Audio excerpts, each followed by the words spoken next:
I'm Vinnie Politan. The subject of my investigation is the murder of a man named Michael Shaver. Now, there are several extremely unusual aspects of this case, including one that I've never seen before. Something that is either completely outrageous or incredibly sad and tragic. Here's the story. Laurie and Michael Shaver lived in Claremont, Florida, just outside of Orlando, a town known for some of the highest hills in the state. And the ups and downs of the streets of Claremont paralleled the relationship between Michael and Laurie, alternating between passion and violence, love and deception. In 2018, Michael was working as a monorail technician for Disney, but then one day he stopped going to work and stopped seeing family and friends. He seemingly vanished, but the truth was, he was killed, shot once in the back of the head. But instead of a formal burial, Michael was put in the ground underneath a fire pit on the Shavers' property. It would take years for his body to be discovered, and once it was, prosecutors quickly arrested Laurie and charged her with murder. While preparing for the trial, there was a huge twist in the case. Allegations that Laurie didn't do it, and an alleged confession by another member of the family, Laurie's 14-year-old daughter, who was just 7 at the time of the shooting. So now, this murder mystery has two suspects, one who admits it and one who denies it. And the one on trial is the one who denies it, Laurie Shaver.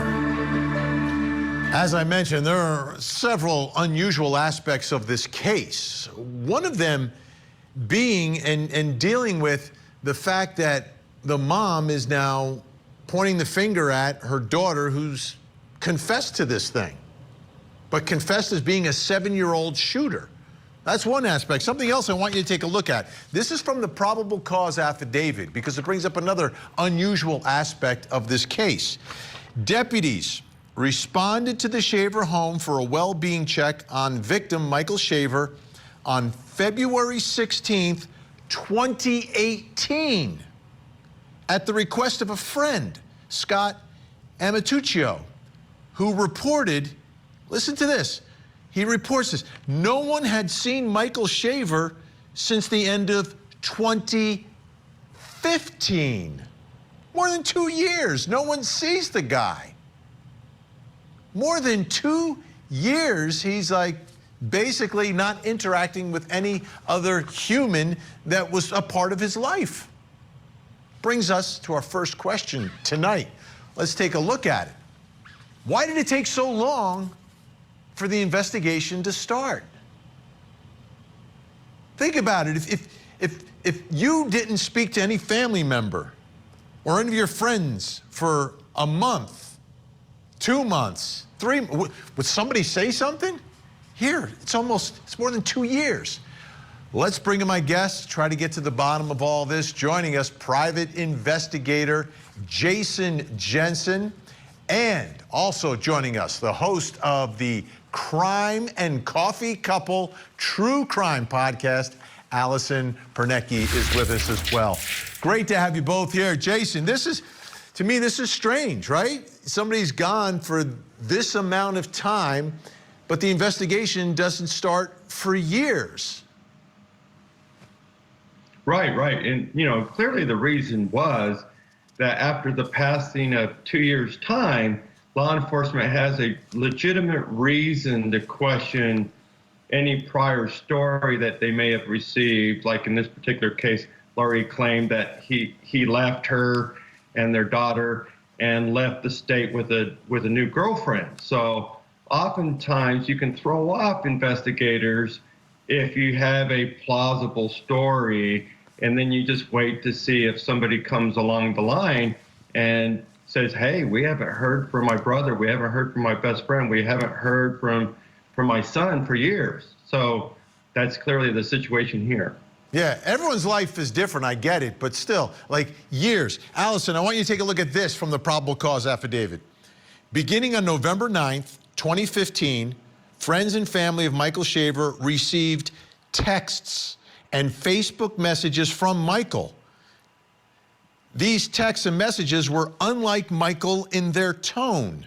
For example, telling his boss to go ahead and fire him because he won't be coming back to work, telling his boss and Frank Merritt, keep my personal tools. He wouldn't be picking them up from work. Telling Robert Mercado to, quote, leave me alone, don't bother me, when Robert was planning on spending Thanksgiving with the Shavers. Allison, I'm looking at this, and these are bizarre text messages and communications to make, but I guess the theory is that she's the one doing it and sending these things. Right, and it should have been a red flag that these were such sudden and uncharacteristic messages and responses. And I know his boss said that he was a very reliable employee. He never didn't show up without calling in first. And I guess that should have been a very solid red flag that not only did he just disappear so suddenly, but that his responses were not at all like the person that he was. Completely like out of left field, all this stuff. And Right. We've seen other cases where someone doesn't show up for work and, you know, it's the coworkers who are concerned and they call Yes. for a welfare check, find out what's going on here. Jason, this is also from the probable cause affidavit where you get so much information from these things. In January of 2016, Christine Cuarte, Michael's sister, received a Facebook message reply after reaching out to Michael that read in part, everyone just needs to leave me alone, just like they did my entire life. Like, this is January of 2016. So I get it, like, people communicate differently. But, like, everyone in their life, you talk to people and people see you. But in this case, like, no one's seeing him. They're just getting these weird messages on Facebook, these strange text messages, and it still takes years for something to really begin. Thank goodness that his one friend stepped up here. Yeah, and it's sad that what happens is all these sources of this information, you know, here in the probable cause statement is after it's all been collected. But independently, when somebody receives this message, if they don't know to talk to somebody else, it doesn't really spread around. They just share it with their own immediate family. Well, this is a weird comment from Michael. Wonder what that's about. And then they may just blow it off for some time. And then, you know, at some point, law enforcement contacts them and they share what they know, but it really builds a picture that somebody was trying to throw everybody off a trail looking for Michael. All right, Allison, I want to share with you what could be one of the biggest red flags in this case and in perhaps most cases we cover here. So police are doing this well-being check where they're going to say, okay, we've got this call that no one has seen Michael for some time. So when they go to the house, Laurie was cooperative and allowed deputies to search the property until, insert red flag, they asked about the concrete slab / fire pit and if they could have a cadaver dog conduct a sniff of the slab. Laurie then told the detectives to leave. I mean, to me, that's like, okay, here we go. Now we know what's going on. Yep. Very damning. Her demeanor changed on a dime as soon as that slab was brought into the picture. And that's This. how much do we know about the slab and when it was placed on the ground, and how much information have we learned about the slab and this fire pit? I believe she started it in March of 2016, and the concrete was poured at some point in September of 2016. Okay, so Jason, someone's buried under a slab. This isn't the first time we've seen this scenario. What are your thoughts about the amount of evidence that you're going to be able to get after that amount of time and then digging someone up out of the ground like that? Well, you know, clearly it's going to preserve everything about that victim under that concrete slab because nobody has access to it. So once they exhume him from that clandestine grave, they'll be able to determine manner and cause of death. For instance, they learned that he was shot in the back of the head. So clearly it's a murder at that point, and law enforcement would immediately suspect anybody that was trying to prevent them from searching there.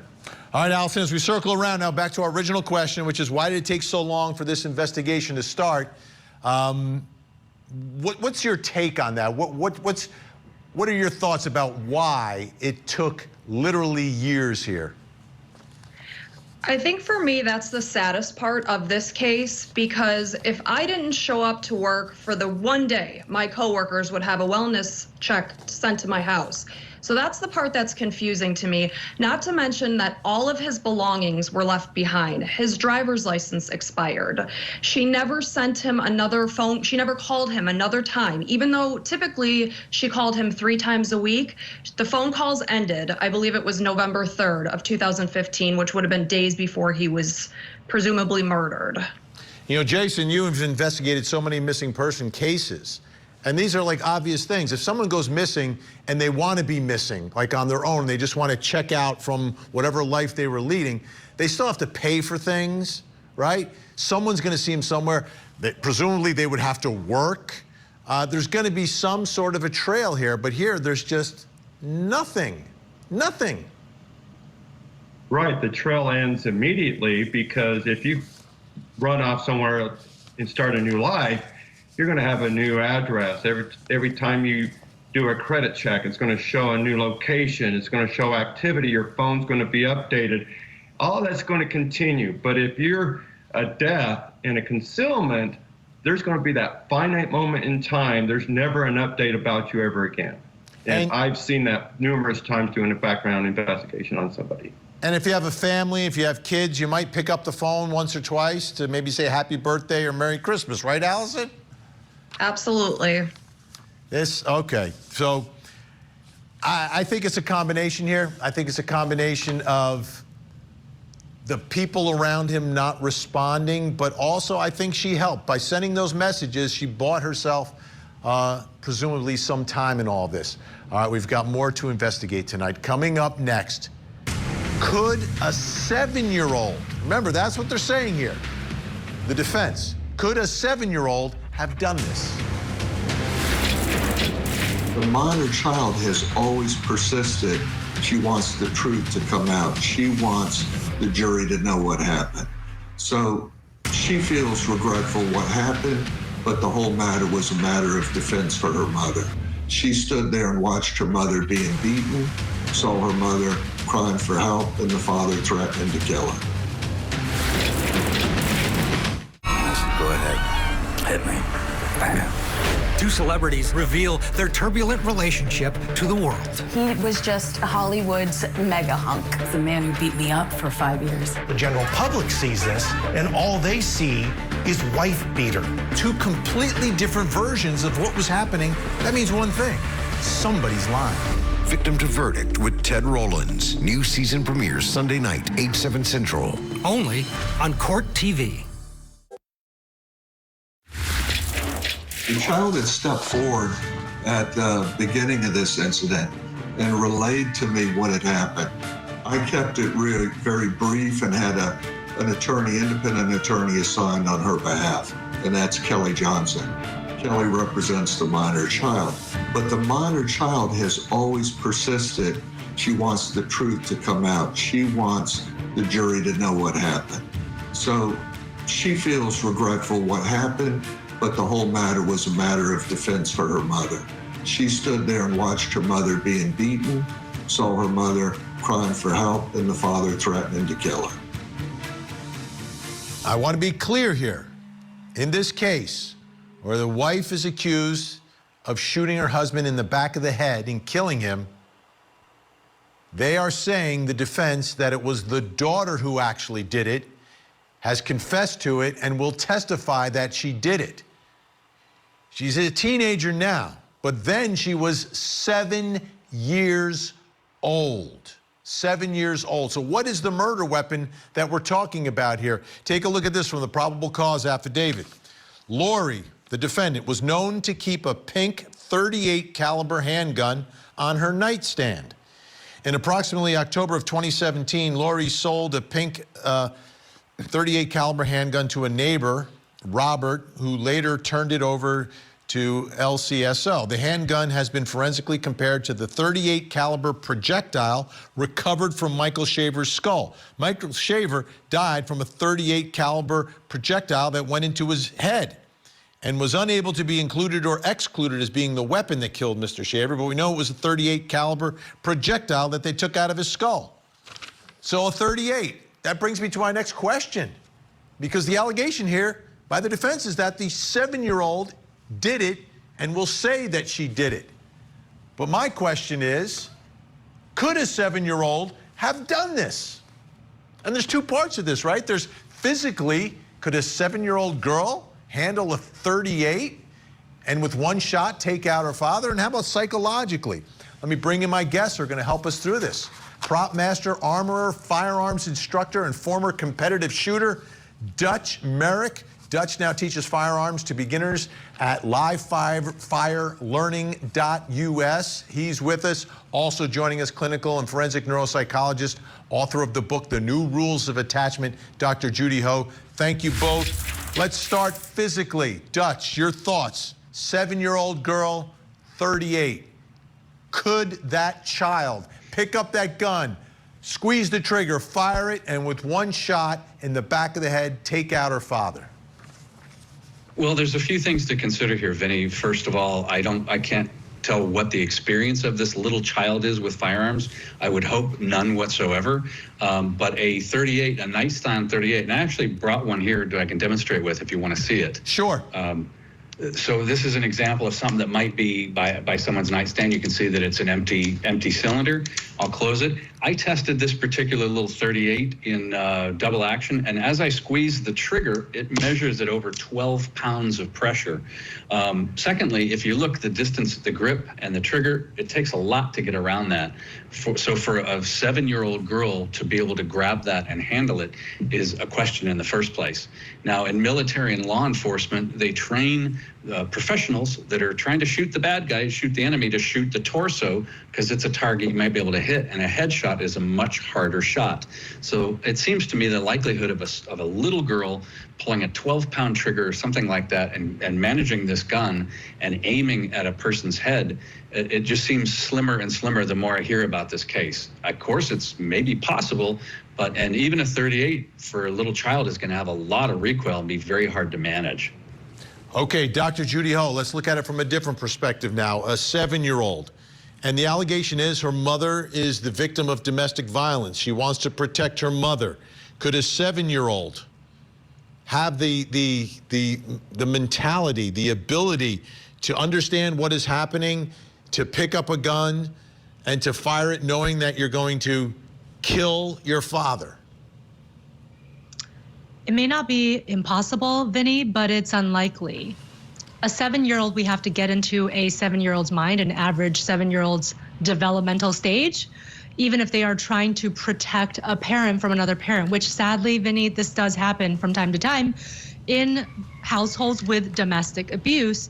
A 7-year-old's more likely to do things like maybe push one of the parents, maybe stand in front of the other parent, cry, scream, throw themselves on the floor, possibly throw objects.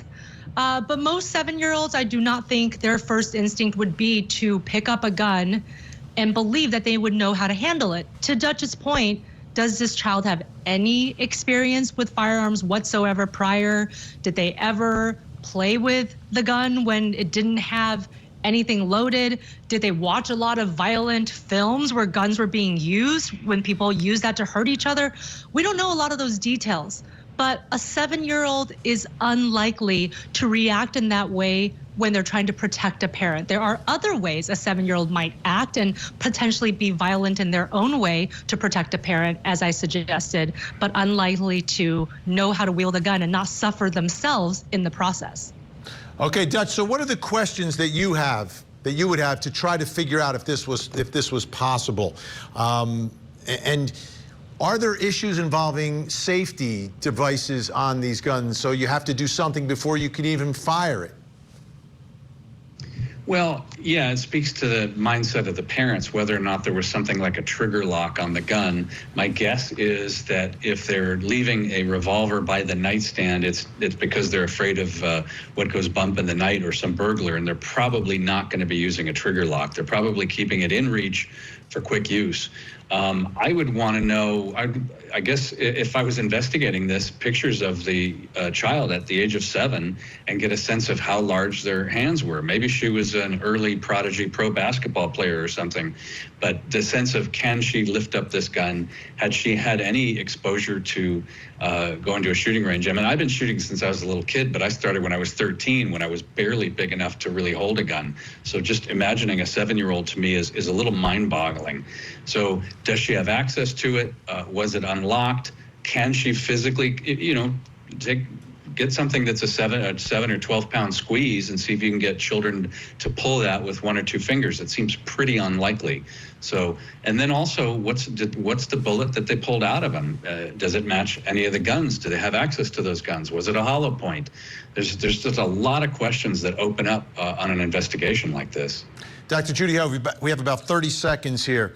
How about the trauma to a 7-year-old that actually does this? Would there be an indication of some after effects that people might notice? Absolutely. You would see changes in behavior, in their emotional functioning, perhaps in their academic functioning, and in their social relationships. So there would be some very big changes that you would see, and everybody could be different, but there will be changes. Okay. Again, this is something I've never seen before. A parent accused of murder, pointing the finger at someone who they say has confessed to it, but did it at age 7. Okay, we got a lot more to talk about on this case. I'm Vinnie Politan. Of course, we'll keep digging for answers as the investigation continues.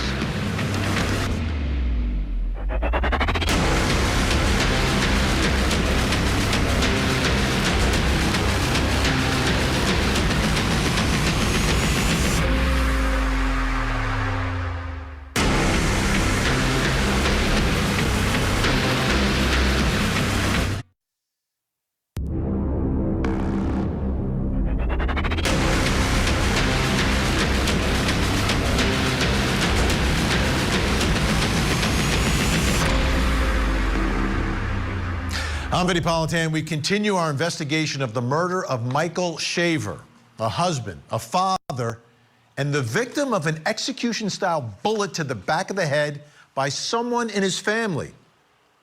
Someone you might expect and someone you would never expect are the 2 suspects here. Here's the story. November 7th, 2015, 33-year-old Michael Shaver left work as a Disney World mechanic and was never seen again. 3 years later, local station WFTV was there as Lake County, Florida police dug up his skeletal remains.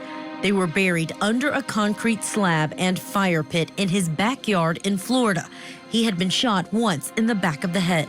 Not every day somebody digs a body up out of your backyard.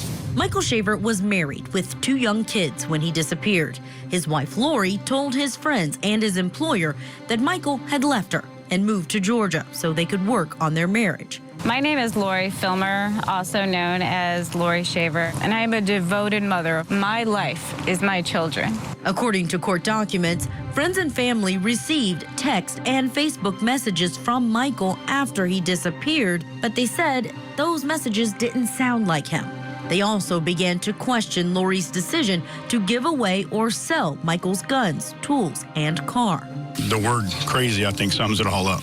In February of 2018, Michael's best friend asked police to conduct a wellness check.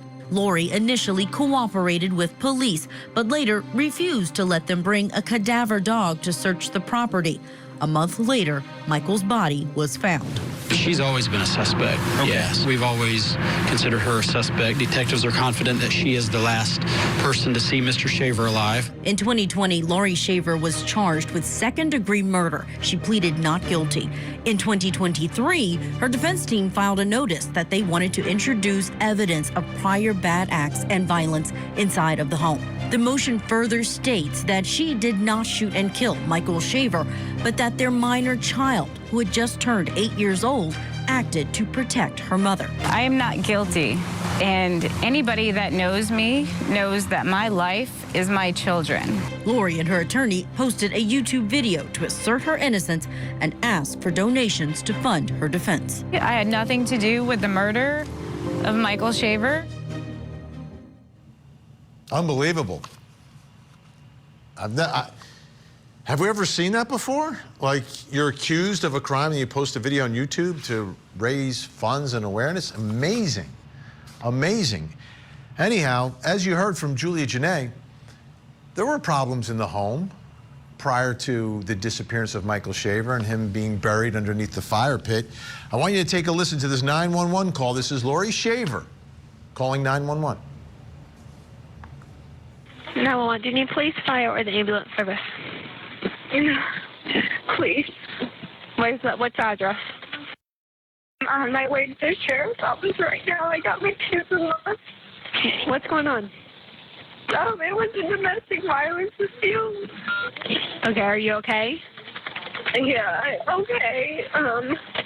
There was just a fight. There's been continuous fights, and there's some broken glass in the house and some blood, and I did hit my ex in the head with a gun that he had pulled out on me, and I grabbed my kids and left. He pulled out a gun on you? Yeah. And I grabbed my gun because he has a gun and I have a gun, and our bedside stairs, and I hit him in the head with it, and I grabbed my kids and left. Okay, what is your... And now I'm on the way to the sheriff's office. Okay, calm down for me. Get out of there. Okay, I understand, trust me, I understand. Calm down for me, that way I can get some information. What is his name? It's Michael Shaver. Shaffer? Shaver. You okay? Yeah, no, I'm okay. I'm sore, my hand is bleeding, but that's it.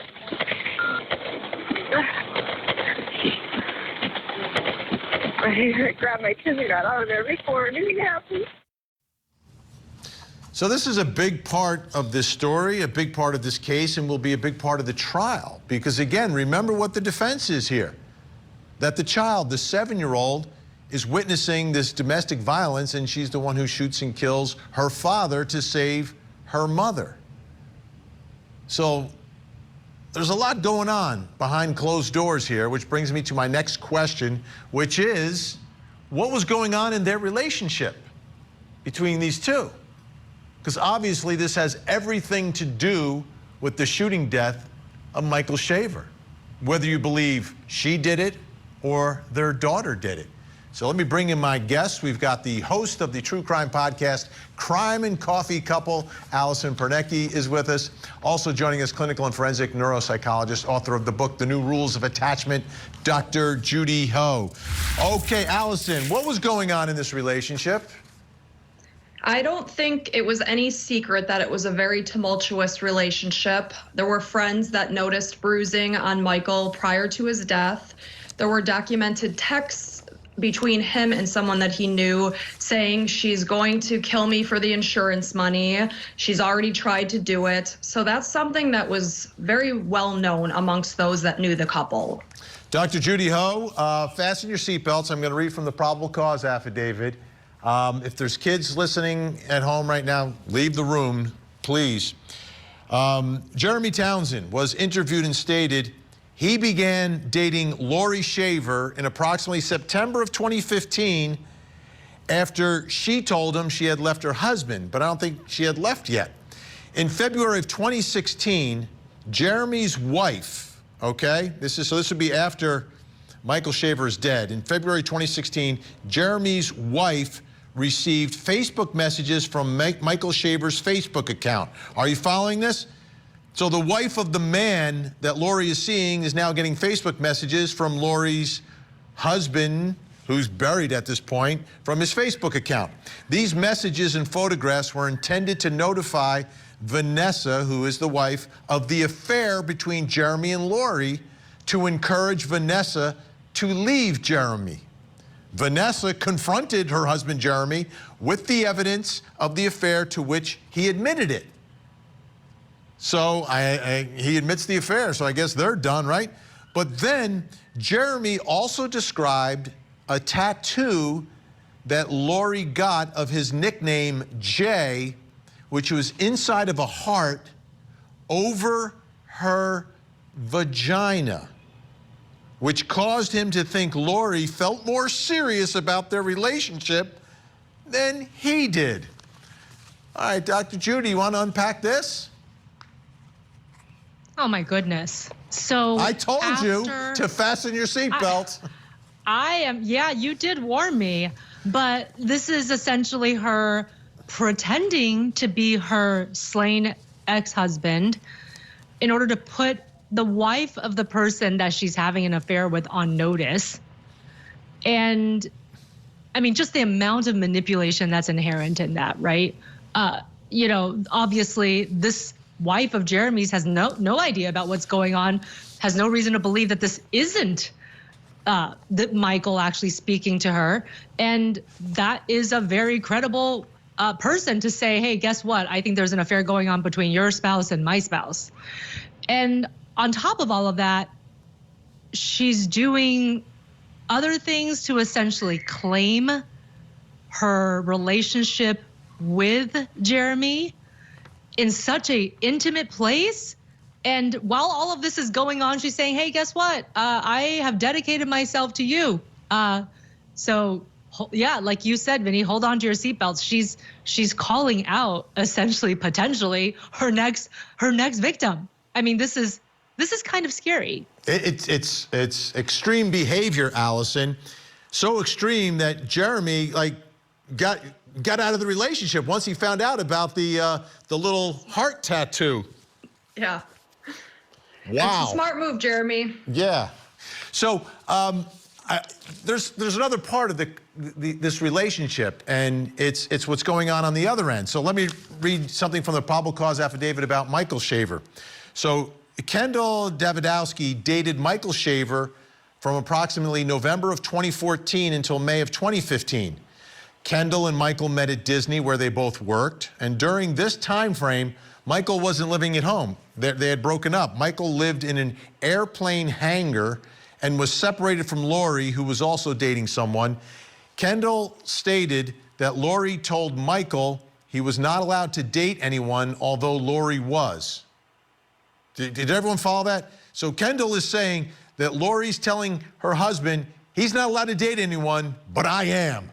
Kendall witnessed Laurie on the phone telling Michael he would never see his kids again and would see them and she would seem to use the children as a pawn to get what she wanted. This is someone who is just manipulating everything, Allison. Yes, absolutely. And the double standard that, you know, she was free as a bird to see who she wanted to see, but when it came to Michael seeing other people, that was a no-go. What does that mean, Dr. Judy Ho? And you've got someone who is saying, listen, you can't date anyone, but I can. Like, who says that? Well, people who are manipulative, who are self-centered, who believe that they should be above the rules, and essentially that they should be the ones constantly in control and dictating the direction of not only the people who are in relationship with them directly, but also even the relationship of those around them. But another thing I picked up on, Vinny, is that this girlfriend of Michael's picked up on the idea that she is somebody who would use her children as pawns to get what she wanted.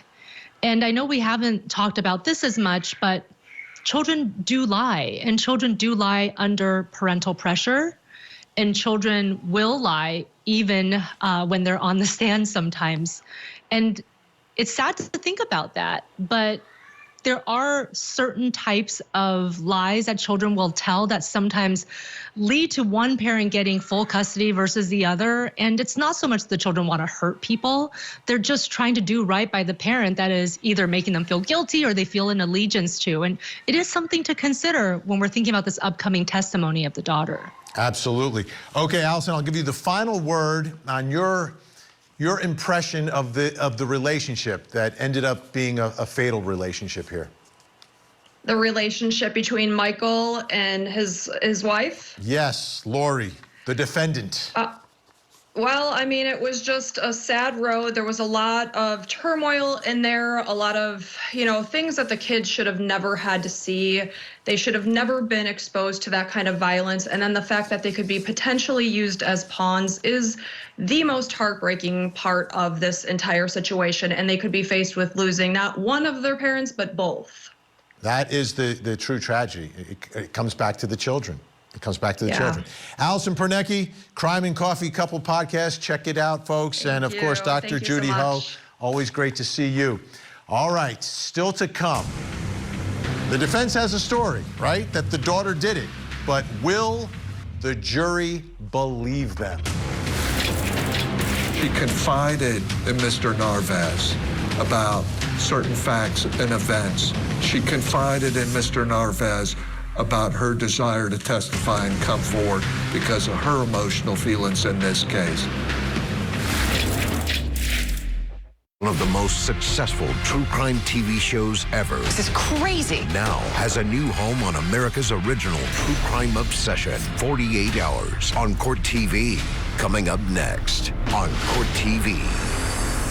He's the man who beat me up for 5 years. Two celebrities reveal their turbulent relationship to the world. Go ahead. Hit me. Victim to Verdict with Ted Rollins. New season premieres Sunday night, 8/7 Central. Only on Court TV. My name is Laurie Filmer, also known as Laurie Shaver, and as my attorney, Mr. Wiggs, has just stated, he is representing me for the charges of second-degree murder of my ex-husband, Michael Shaver. I'm coming before you guys today just to let you know that we have our suspicions, but I don't know why I've been targeted, why I've been set up, or charged with this heinous crime. I am not guilty. Incredible video. Incredibly shocking, surprising, whatever you want to say. She's been charged with shooting her husband in the head with a .38. And you heard what she said there, but the defense is saying that they know who the killer is. It's her daughter, who was 7 years old at the time. Take a listen to the assistant state attorney right now, just describing what the defense is going to be here. The second portion of the state's motion focuses on statements made by the defendant's daughter, Shaver, to Mr. Narvaez. As we know, the defense is going to potentially be that Ms. Shaver was the one that actually shot the victim. Ms. Shaver made statements to Mr. Narvaez years later indicating such. Okay, so to prove this, right, the daughter apparently is going to come in, she's a teenager now, and testify that she did it. And Laurie may very well testify as well about what she did or didn't do, and what she knows and what she didn't know. But here's the big question, because there's going to be a trial. And this is the ultimate question, because this is her defense. Will the jury believe them? Will the jury believe them? Let me bring in my guests joining us. Private investigator Jason Jensen and jury consultant and human behavior expert Susan Constantine. Susan, let me begin with you. You know juries very well, but you also know human behavior. You got to see her in her YouTube appearance. What are your thoughts? Will the jury believe them? I think it's going to be really hard for the jury to believe the girl, because I think what's going to happen is going to backfire. And kids will lie for different reasons, as Dr. Ho had said. One of it is to protect themselves, and the other one is to protect others. This is her mother. Was this toxic relationship? Did she set her daughter up? Because the 911 call was incongruent to what the daughter may be testifying to. The best information is the information they hear the first time on the 911 call. So was this young girl coerced or tainted so badly that she's gotten her daughter to confess that she actually did it? Why? Because this mother has so much power, manipulative power over this young girl. And I think if you can fill this jury up with a bunch of mothers, those middle-aged moms, oh, I got to tell you what, she's sunk like a battleship. So for the prosecution, you're saying middle-aged moms. Jason Jensen, looking at the evidence here, looking at the stories here, the allegations by the defense, you think, will the jury believe them? Well, it's really going to depend on what the circumstances they are going to be presented with. I mean, I can see where what we know right now is insufficient, but what if from your 911 call that we played earlier, it seems like this is a common occurrence where there's a gun sitting out in the open and it sounds like they pull guns on one another. So if this is something that happens in front of the children, is it a behavior that they can pick up? That's the first thing that stuck out in my mind. And next, we know little children accidentally die from self-inflicted gunshots, and sometimes, a kid can pull out a gun and show it to a friend and accidentally shoot the friend. So it is possible for a kid to operate a handgun of this nature.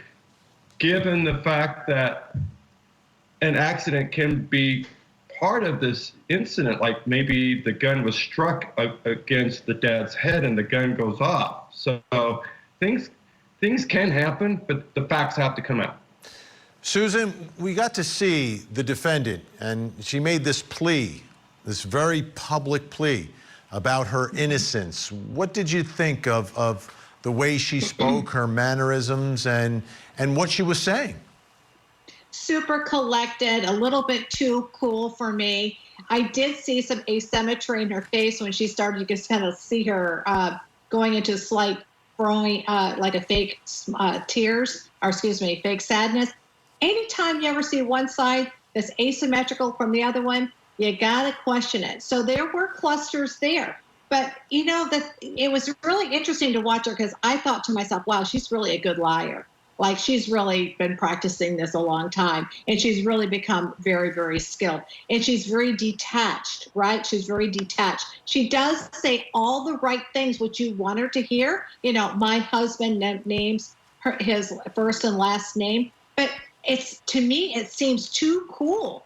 So I think that what's going to happen is once this child gets on the stand and she goes through cross-examination, especially every single piece of going through every one of these moments, there's going to be a crack.